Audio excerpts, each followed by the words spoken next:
هذا مكان تحفيظ القرآن يسمونها خلوة.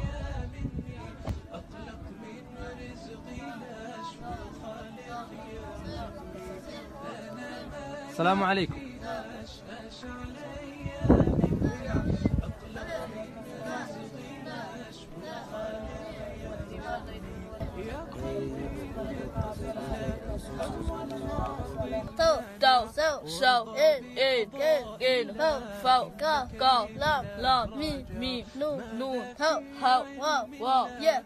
أعوذ بالله من الشيطان الرجيم. بسم الله الرحمن الرحيم.